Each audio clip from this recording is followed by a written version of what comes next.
Okay. All right. All right. This is the Library Advisory Board meeting on Monday, July 19th, 2021 at 5:30 p.m.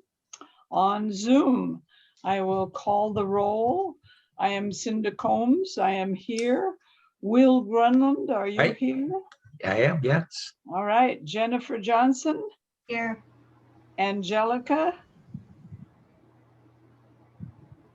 Well, let's see. Angelica, Yes, you still hear us? Okay. Okay, very good. Joan is an excused absence, I believe. Yes. Nancy Shaw, she's here. And Donna Wurtel, we're expecting. She's not here quite yet.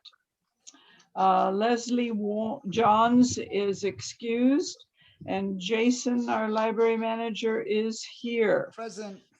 So item number 1 is approval of the minutes. I'm assuming you all got an email of the minutes after last meeting and went over it. And if you had any questions, probably sent that to Jason. Are there any additions or questions to last minutes? Never got them. Yeah. Nope. Oh, no? I think that. Oh, did I not Okay. send? Beg your pardon? Maybe I didn't send them out. I didn't get them. Okay, so I'll send out both sets this next time, and we'll just have to wait for next meeting to approve them, Cinda. Sorry about that. Okay, all right. I think we should approve. You didn't read them, Will. How can you approve? Yeah, we can I'll wait. recite We'll them from memory. approve both sets next time. All right, then. Item number 2 is correspondence and communications. And we have something about the Altered Books fundraiser. Right. So as you all know, that the Friends are going ahead with their, it's going to be the 10th annual Altered Book Show. That's what the big X and posters is for. And it's going to be a virtual fundraiser, but they are going to have them staged up at Central School for that weekend so people can go in and look at them in person. And they've done a call to artists. So if anyone out there hasn't done their altered books, there's still time. The books are going to be due on the August 23rd. And those can be dropped off up at the Central School from, I think they're doing it from 11 to 5. And yeah, so excited. We missed it last year. And also if people need altered books to work on, they can get free books in the Friends bookstore. So keep that in mind, got free supplies. When is it? Okay. So the event is going to be, it's the 28th and 29th. And that weekend you can go up to Central School to look, but it's going to be, the bidding's going to be online. So we'll certainly be sending out information as that gets closer. And we'll put that in the newsletter so people can go in and bid on stuff. So hopefully it goes well. Good. Great. Good.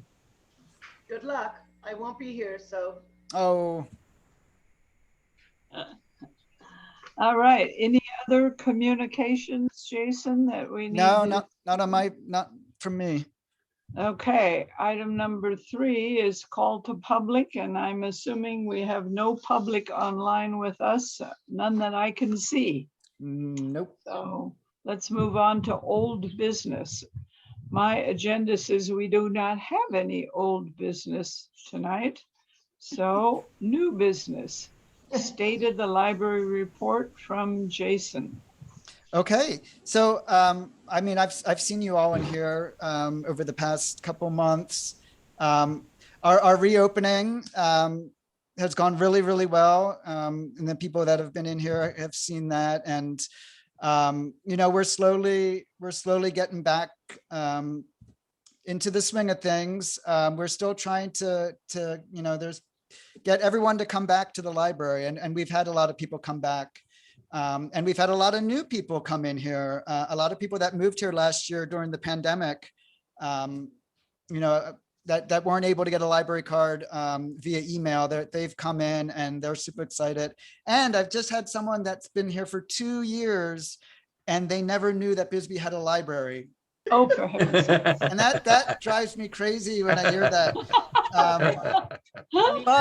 But they came in and they got library cards and they're set up and they're so happy. And so it's still a thing. People out there, they don't know that we have a library. So yeah, keep advocating, keep getting the word out there.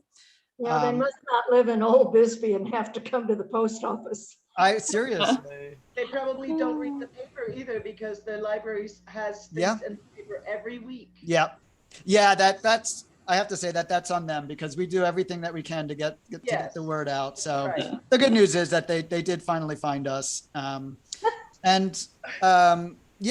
we're doing really well. We're our programs, we haven't started our in-person programs yet, and we probably won't for a while. But we are doing things out in the parks, with Story Hour. We did, we've got our belly dance and Qigong classes over under the Ramada at the Annex. That space is amazing. And we just had a reptile show over there last Friday. And we had about 75 participants out there, mostly kids. So did that go on the YouTube channel? No, it wasn't archived. Oh, okay. That we're still, I'll get into that, but that is something that we are going to be working on, is when we go back to in-person programs, also filming them and archiving them on YouTube. So good. That was really great. Does anyone have any questions about our reopening or anything? Want to know anything specific about it? Well, I just think you've done a wonderful job in this odd interim time. I can't think of anything more you could have done to make the library an active part of the community, given that it was closed. Yeah, actually, it is amazing. And it's amazing to see everyone again and have that in-person contact. And I know there's nothing like browsing in front of a bookshelf, and that people are able to do that again is really quite great. And everyone's been really enthusiastic about some of the changes we've made, and just some of the upgrades and renovations. And so yeah, it's been really great. We're so happy to be at the point we're at right now. Still asking people to wear a mask? That right now it's up to the patrons and how they want to handle it. We started with enforcing masks, and then, as soon as we did that, the CDC then changed their protocols and saying that vaccinated people didn't have to wear a mask anymore. And so we're really leaving it up to the patrons, and we're obviously going to follow the CDC. If they change any of their protocols, we'll get on board with that. We still have masks available for people to wear if they don't have one and they do want one. So it's working really well. Good. I think that they're probably going to change that back. Because, I think so too. The variant and yes. Some people not being vaccinated, and so yeah, right. Yeah, and we'll be ready for that. It's having the CDC make those calls is great, because we can follow that, and just that's what we follow, and that's that's what we've got to do. So yeah, things change on a daily basis, and we do watch for that stuff, and we want to make it comfortable for everyone. And if they say it's time to put masks back on, that we will do. Okay. So moving on to statistics. So I'm going to be sending out my little. This is for fiscal year 2020 to 2021, and it kind of gives you a really great snapshot of being closed for 10 months out of this fiscal year. We were only open mid-May and June. So that's actually 10 and a half months. And it really, shows you what people were doing because we had a huge increase, obviously, in digital downloads, which is across Cochise County. Everyone had an uptick in those, which is obvious. People were finding what they wanted to read and downloading the digital book. So Bisbee alone checked out over 5,800 digital copies, and that's great. And actually, what the pandemic did do is it allowed patrons the chance to learn how to do that and be comfortable with it, which is not an easy thing. Nancy shaking her head. I have a Kindle. Oh, to hell with it. I've never even gotten into it. I like books. Yeah. I love it. You know, I wanted to, but Kindle doesn't want me to. So, and another great thing was youth checkouts of digital items increased a lot as well. So, so that's great too. So people are using it, and even if people go back to print books, you know, this is always an option they can go back to. Amity Ricketts at the Cochise County, the librarian, she, you know, we used to have such a small collection of ebooks, and she increased it from a small collection of 2,600 ebooks to over 12,000. And then she set up these amazing partnerships with other libraries around the state, which gives us an additional 150,000 titles that we can go in and choose from. So huge, like really that's great for everybody. Just being able to have access to all those titles is really great. The thing is, you still have to, so if you, where Pima County is one of our partners, and their holds list on popular items is, you know, I think sometimes you get that, like your title will be available in 6 months. So there is a benefit to being in a smaller county, that we don't have that kind of, you know, competition for the same title. So, and then some other really interesting things, just, you know, people placing holds. That's another thing people learned how to do, is to go in and find books in the online catalog and place a hold.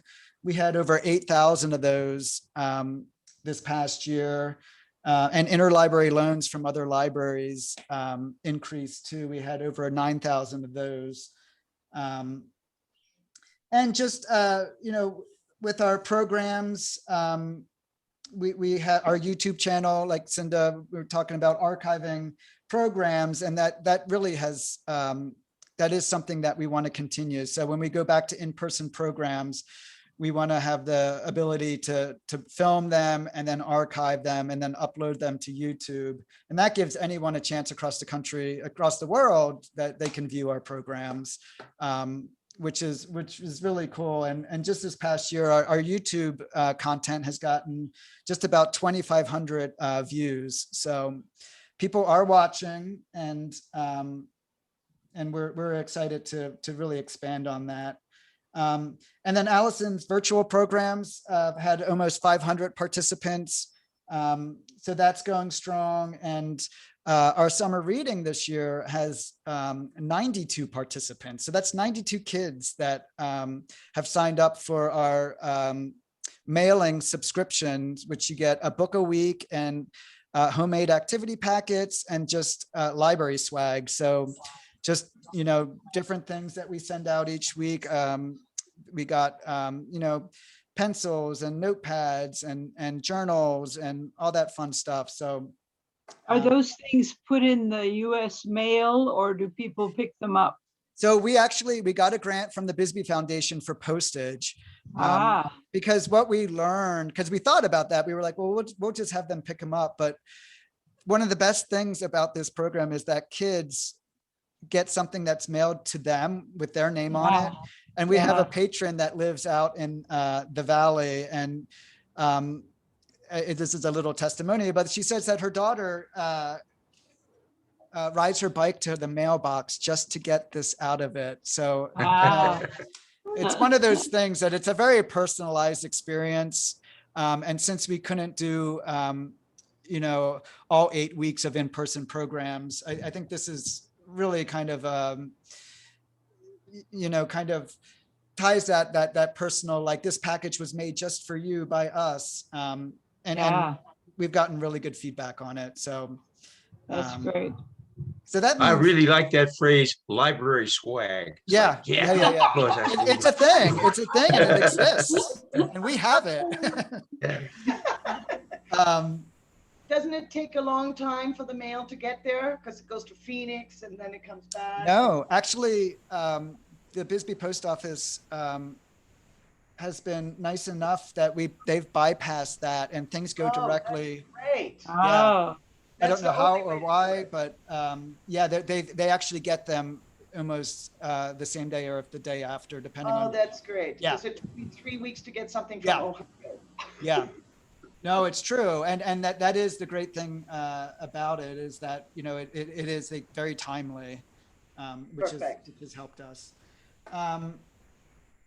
And Canopy, our video streams, we've had over almost 1,100 movies streamed by our patrons since we got Canopy, which was, I'm going to forget off the top of my head when we actually did get that, maybe 6 months ago. So people are using it and people are liking it. I've heard great feedback. If you haven't used it yet, do take a look at it, because there's some great content on there.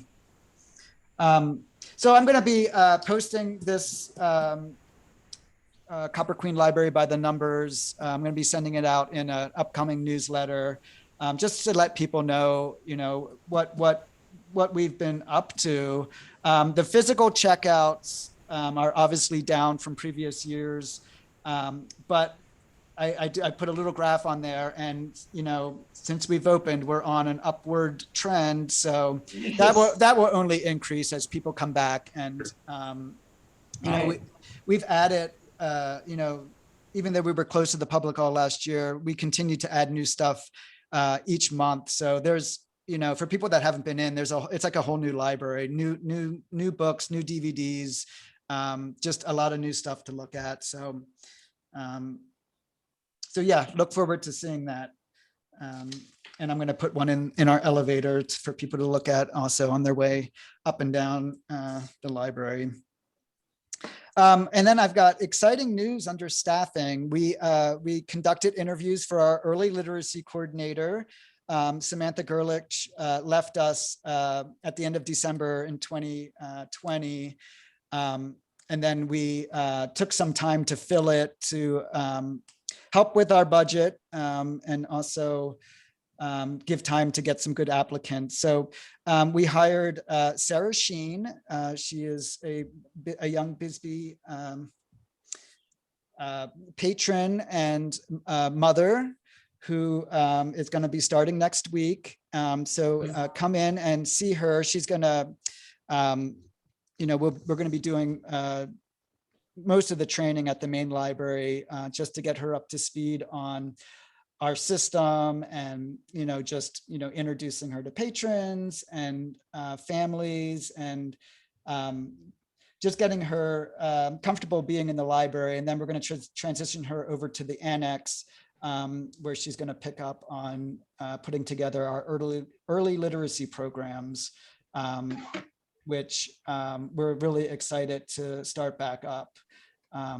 This is really important to us, to really get parents and children right out of the gates reading and coming to the library. And we were gaining a lot of steam before the pandemic of getting people over to the Annex and seeing what resources we had there, and coming to our early literacy programs, and just getting parents involved with their children and with other parents, and creating a network. So we're going to be back at it. So please come in and meet Sarah next week, and give her some support. We're so happy to have her and excited. So we'll be working on that. And as far as, I got a bunch of grant updates, this during the pandemic, we were just reaching out for any money that we could find for different projects. And we found a lot, and we found a lot more too that we were interested in. One of the first ones is, if you remember back in February, we did our temporary story walks, one in Vista Park, one in Garfield Park, and one over at the Annex. And we just used yard signs, and we laminated pages of a book and put them out there. And we had such great feedback. Unfortunately, the wind and the Bisbee weather just absolutely destroyed them. So we're going to put together a grant proposal for the Legacy Foundation to purchase permanent story walk signs. They're like those nature walk signs that you'll see, kind of interpretive, that will be at the level of a child's, so a child can read it. And basically that idea is just to get families outside, get families into our parks, and get families reading and get excited about reading. So I'm really excited about that, because we did have such a great response to the temporary ones. And I went to a Parks and Rec meeting, and the Parks and Rec committee loved the idea. So we got their blessing for it. And so I'm going to be putting together that proposal for the Legacy Foundation. And I think it's also a really great opportunity that we can work with other local organizations to sponsor books for it. These are signs that you can open up and change out the stories. So we can work with the Bisbee Bloomers on gardening books. We can work with some of our other partners, Artemisia Foundation. We can do art stories. I've seen other libraries actually do art shows in them, like a kid art show that each station would have a child's art in it. So yeah, I mean, really the sky's the limit on this one. And I think we're going to have fun with these if we do get the grant. I put in, we're also applying for a Freeport grant for some of the work that was brought up in our building structure assessment that was conducted by architecture firm in Tucson. And actually they are doing a presentation in tomorrow's council meeting. So if anyone's interested in seeing that, it's gonna Corky Poster, his firm is Poster, Murto and McDonald, and he's going to be presenting to council and everyone that's listening on what they found with the building.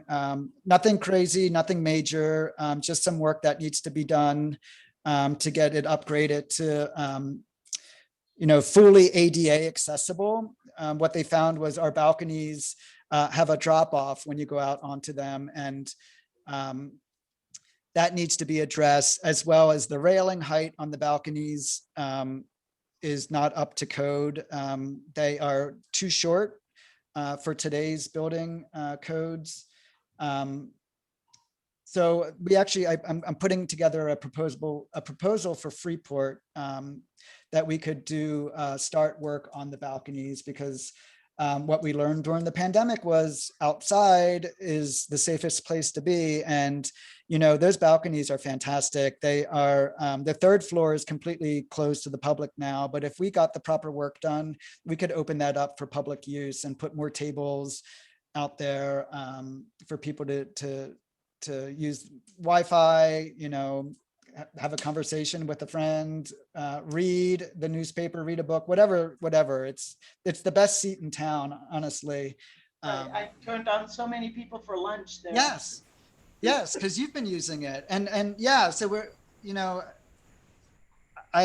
over the weekend, I don't know if anyone noticed that Main Street was closed on Saturday night for the prom, which the Bisbee High School never got a prom last year. So they organized the dance on Main Street, and That's what that was for. Yeah. And so the DJ was up on the balcony, and it was fantastic. It was really a fun time. And the DJ was like, does this happen all the time? This is awesome. Like, this balcony is awesome. And it really just opens up, the possibilities for what we could do if we had, a safe space. So Were there a lot of kids there? yeah, there was, well, obviously the graduating class, I think only had 50 some kids in it. And I think the dance had about 35 of them. So yeah, they had a lot of fun, and the music was very loud. I was surprised more people in Bisbee were like, what is going on? So that is the Freeport. And then the structure report, which has been finalized. And the last thing that I want to happen with that is for that report just to be shelved and forgotten about.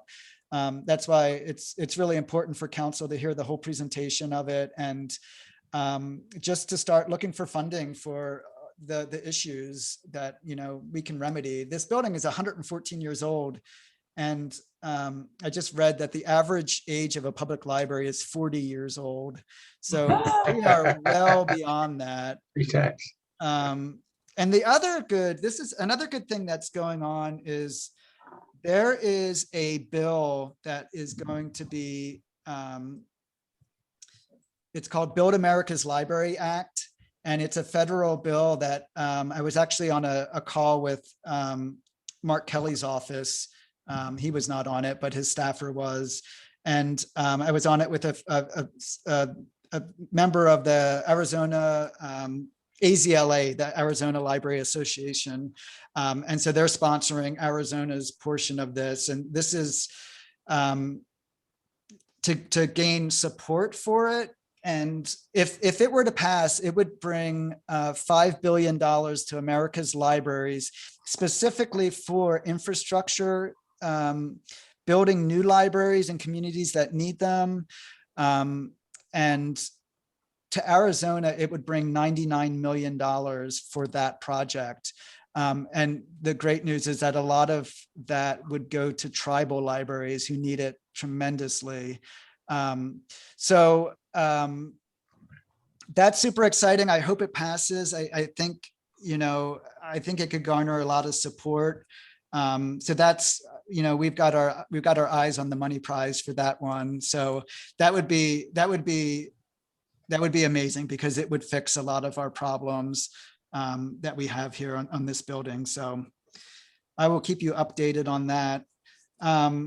And then our Arizona Community Foundation, that's for building the patio over at the Annex.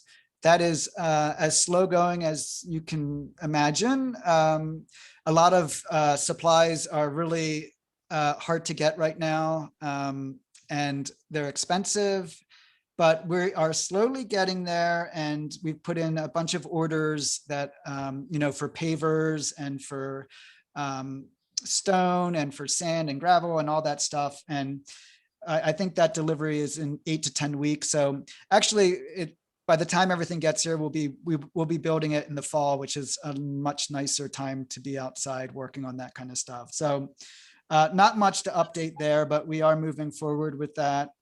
And then Artemisia Foundation of Bisbee gave us a $6,000 art grant, which was used to purchase individual art kits for every summer reading participant. And Library swag. yeah, big library swag. You should see they're beautiful little briefcases and you open it up and it's an OCD person's best, like everything is so organized. And I love the way it looks. And the kids' eyes get so big because this is a really nice gift, and we could not have done it without Artemisia. And they always say, "This is for me." This is like, and it's, yeah, this is yours. And like even multiple kids in a family, they each get one, so there's no fighting. Because I know when I was a kid, I would have had mine as neat as could be, and my brothers would have messed it up, and I would have been so upset. So everyone's on their own, and we've actually gotten on our summer reading blog, we've gotten kid artwork submissions, and they're amazing. Like honestly, this town amazes me, the talent and even the kids, like it's really cool to see and to be a part of. And that money also is going to be used to, we bought a bunch of art supplies and we're going to start an open art studio over at the Annex in the Ramada in August. So we're going to have just an open invitation for people of all ages. You don't have to be a kid. You can be, come as you are and work on art. I think which is really cool too, because we've gotten art supplies that I don't even know what they are. They're mediums that I just always wonder, like, what is that? And so people can experiment and try out different things and, find something that they like working with. So that's something to look forward to. And just a quick update on the Annex. So we had those 75 people there on Friday.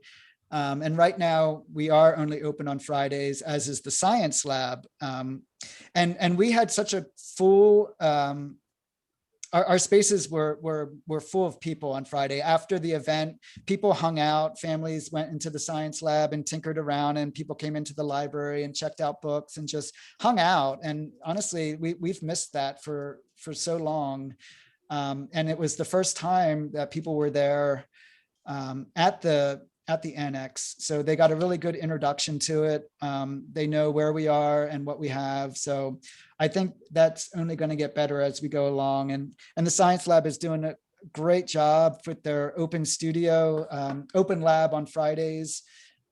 Kids can go in, you can make slime, you can play with the VR machine, you can 3D print, they've got so much stuff to tinker around with. So really You excited. have a 3D printer in there? Yeah, they have a 3D printer, and that you can print. It's fascinating to watch. It's like you want to pull up a chair and watch it. It's very slow though, and you'll be sitting there for a very long time. But yeah, you can actually see up close and personal how it works, and it's pretty amazing.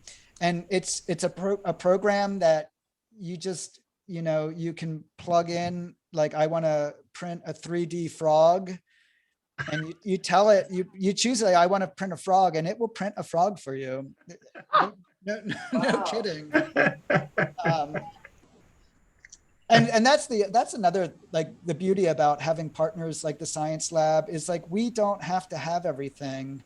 We don't have to have a 3D printer because they do. And we're partners. We share our patrons, and kids can go from one classroom to the next, and it's great. It's working out really well.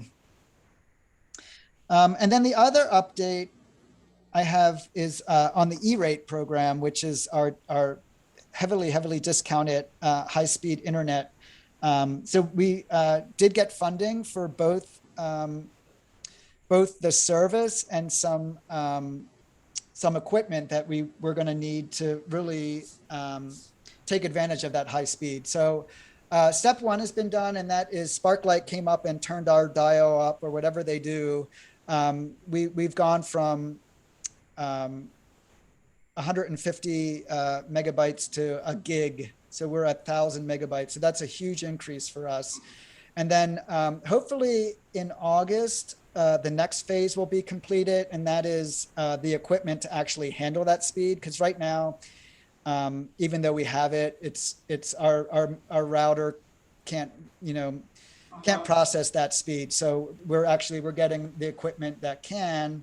And then really exciting, we're getting Wi-Fi access points on both the interior floors and one on the front of the building and one on the back of the building. And those are just little boxes that that the Wi-Fi can be accessed from. So really, we should see a huge increase in speed for our Wi-Fi, which is super exciting because honestly, that's what most people use nowadays. It's not coming in and using the public computers like they used to, because now a lot of people have their own devices. They're either on their phone or their tablet, or they're bringing their laptop in. And this is exactly what we need to to really make that experience not frustrating for a really slow Wi-Fi signal that gets dropped all the time. So I think we're going to see a huge increase in just comfortability, and also being able to just, when we're closed, to drive and park out back and get onto our signal is going to be huge for a lot of people, because that means they can use the signal 24/7 and not necessarily have to come in the building to use it. So I will keep you updated on that as Oh, well. That's cool. That's cool. Wonderful, yeah. Will they know what your code is? I mean, they will. When we redo this, we're going to have an open network, meaning that Oh, okay. you just, that's a great Yeah, question, that's Angelica, because great. half the battle is like, well, what's the code? And Right. Yeah. and so we're going to just open that, and you can just click on Copper Queen Library and you'll be taken right in. So, yep. Fantastic. That's really great. So that's a lot of grants that we're working on, and we also, I wanted to mention, we got money from the American Rescue Act.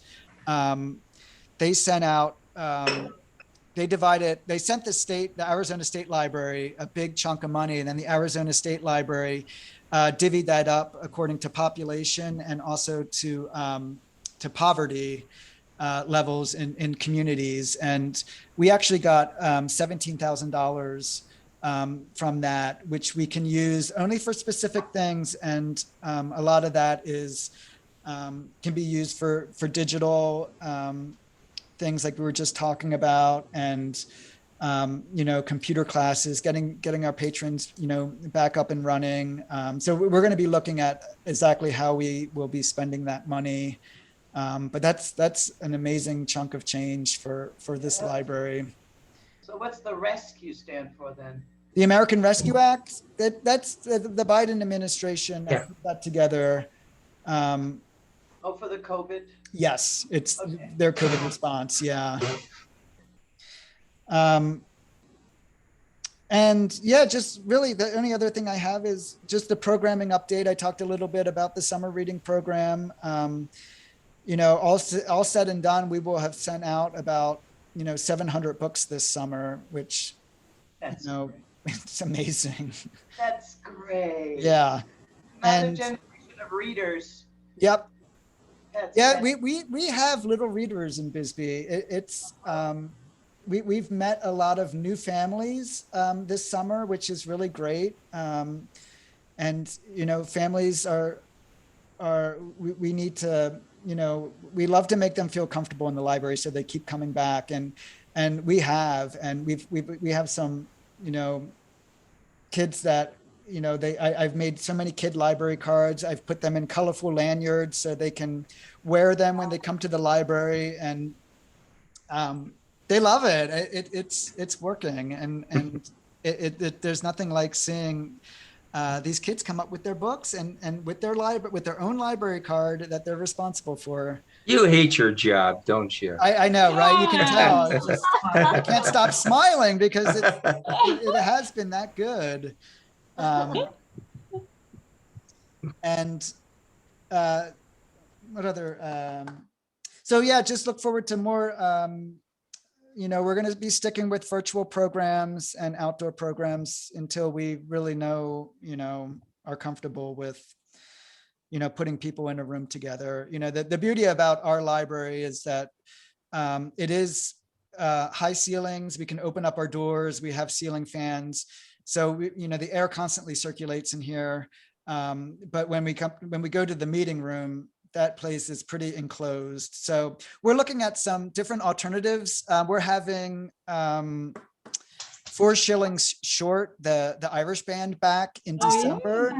But we're looking at using the middle school, the Lowell Auditorium, which is, if you've never seen the Lowell Auditorium, it's gorgeous. It's wonderful. It's beautiful. right. It's made by, what is that guy's name? Something right. The pandemic was the first time that I was in there, and Really? so we want to do something really big for them in December. They're going to be here in December, so we want to book that space because it's again, it's an auditorium. It's huge. People can spread out, and we've had such great turnout for them that I think it'd be really cool to do. It'll be a free concert, but just hopefully we have a lot more to celebrate by then, so we can make it into something much bigger. Sounds great. And really, that's my spiel. If you guys have any questions or concerns, I actually, we're at other, and so this is another thing I've been thinking about, is library fines, and I would like, and this is something that we can put on for our next meeting, but I would like to get rid of library fines altogether. And Good. I would like to get we'll have to do it officially and put it on the agenda for next meeting, to get your feedback and guidance. It's a growing trend, for libraries to get rid of them. Sierra Vista just, got rid of theirs this past year. The Cochise County Library District never had them. And I see it, and a lot of people don't understand it, because when I say it's 10 cents a day, but that still impacts the way that people view the library and view being able to check out books. And honestly, it may not seem a lot to a lot of people, but a $5 fine on a library account can stop someone from coming into the library forever. They don't have the money, and that money needs to go somewhere else. And, and it's such a punitive reaction that it's a negative. It's a negative. And I think we really have to look at turning that around and making it, just getting rid of them altogether. So think about that for next time. Have there been studies, Jason, about doing it one way and doing it another, and what difference it makes? No one has. I think, the other thing about our library fines, it doesn't bring in a lot of money, because that's going to be the first question, when if this goes to council, is to be like, well, what are we losing in revenue? And it's a few $1,000s a year, which I think them getting rid of fines and having this, just having this opened up for people to not be penalized. I think that would have such a positive reaction. And honestly, it's time, I think it doesn't mean that there's not going to be books that are overdue. Your books will still be overdue. Your accounts will still be blocked. It's just that, until we renew them or until you return them, you just won't get penalized financially for being late. So, and that wouldn't affect either. If you lose a book or damage a book, you would still be required to replace it.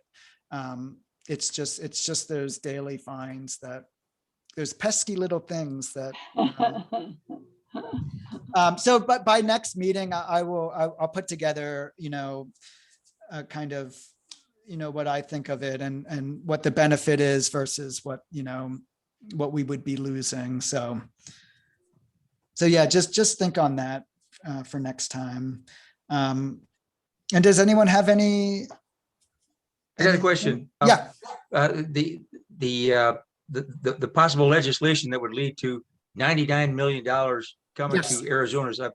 But do you know who was senator, representative, are sponsoring that? I do actually. That's a great point, Will. And tomorrow morning, I'm going to send you guys out the information on it, because you guys are our best advocates anyway, and you should be.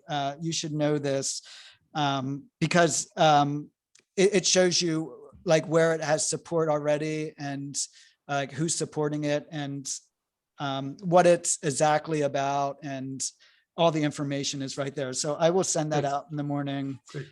Thanks. Bye. And they're actually, so they I don't know if I was the only one that responded, but last Friday, they put out a very quick answer some questions, and I filled out, this is AZLA requested this because they were going to do an op-ed in the Arizona Republic, so that people can learn about it. And so they took my little blurb about what's going on at the library in terms of our infrastructure, and now they want to make me a co-author of the op-ed. So like, all right, yeah, that sounds awesome. All right. But I think we are special because our building is so old. But Doesn't mean it's we're old, right? what's that? I said it doesn't mean we're old. No, it doesn't mean we're Oh, old. yeah, And it kind of does. It Yeah. doesn't mean anything inside it is old. I still get this when people come in as visitors to our town and they see our library and they're like, I never thought it would be so current and lively in here. And it's like, well, we've got the best community in the world, so of course it is. And we like new things too. We like new books and new movies. So yeah, they always think that, oh, it's going to be a dusty old place with just a bunch of old books on the shelf that no one reads, and they're always so pleasantly surprised. So kudos to that.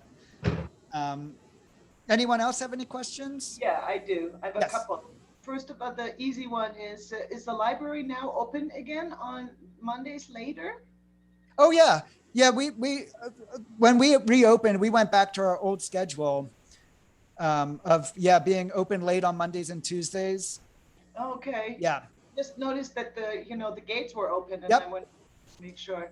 Yep. And the other one I have is if for the ADA requirement, things need to be changed on the balcony, what does that do to the designation of a historic building?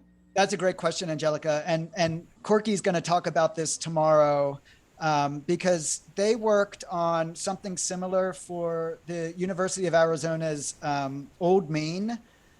They had a similar problem with their railings. And what they do is they build a railing as invisible as you can make it behind it. So there's very little visual impact to it. And they're familiar with, right, and because we can't make any We can't lose that designation. no, we can't lose the designation, and we don't want to, and we would never do anything to jeopardize that. So yeah, that is all Okay. has to go along with whatever we do, has to fit with the historical profile of the building. Yep. Good. Yeah, that's a Thank great question. And that's that is super important to us too. you. Thanks. Thanks. Well, thanks for the presentation. Yeah, you're welcome. We're just rocking and rolling, and full steam ahead. We're moving as and trying to bring everyone in as we can. And I think with hiring our early literacy coordinator, I think we can do more outreach. We always have such great luck when we go to the farmers market. And we get lots of interest, and we're able to talk about our programs and services. So we want to do more of that as we move forward. So I just keep us out there. And actually, in terms of outreach, the Observer publishes all that information for free for us. They if they have room, they put in. They take pieces out of the newsletter and put that in. So that is huge for us because that is advertising. And, Laura has been great with getting information out from us. So that's really great and important. So. And I might mention, speaking of newspapers, the Bisbee Review has the best of Bisbee. Oh, yes. Fun Oh, I should have this mentioned morning. that. Yes. And like that. you all ought to look it up and vote for the library. I You're in tried. what, about 5 categories, something like that? You can't submit it somewhere. I checked all these different things and then it just started at the beginning again. Oh, Nowhere really? to submit this. Oh, did anyone else have any? No, I didn't have a problem. No, I didn't have a problem. Must be my computer or me. But But yeah, so we and the friends are nominated, and I'm going to send out, I put it in last week's newsletter, and I'll put it again this week. Yeah, Angelica, I don't know what that is. I But don't that's a know. shame because we need your votes. Well, I wanted to vote. And then, I thought, wait, I already did this one. And so Yeah. then started from the top again. Oh, it's so frustrating when that stuff doesn't work. And yeah. Well, try, I actually, yeah, I didn't have a problem either. So it could be just something with your computer, but that sounds strange. And under other as well, Angelica, you just reminded me because you're here, is that Allison and I are going to the Association of Rural and Small Libraries conference in Reno, Nevada, coming up here in September. And Angelica, we booked with Angelica because we had some, we wanted to all travel together and, but be on separate, on bills. Anyway, so Angelica, thank you for doing that. And we got that money. That money was also from the Legacy Foundation that we were supposed to use last year because last year, the pandemic, there was no conference. So they allowed us to carry that over for this year. So super excited about that. That was one of the best conferences I've ever been to because it was all small library related. And the people that were there were just people like us, we're just, trying to run the best little library in the world. And it was great just networking with those people. So that's super exciting. So look forward Well, to that. come back with trophies again. Well, it's either that or a bag of money. I mean, you can gamble there, right? Unfortunately, I'm not a big gambler, so I won't be doing that. That's okay. You don't need to. Yeah. Okay, so is that the end of your part, Jason? That's it. I'm done. Okay. Well, I think it's wonderful. You're doing a great job, and we'll meet again October 18th. And for the good of the order, this is it. Any other comments? If not, let us adjourn. Thank you all. Thank you. Thank you, guys. Thanks, Jason, Jason. great Thanks, job. everybody. You all do. Thank you. Thank Appreciate you very it. much. Bye, y'all. All right. Bye.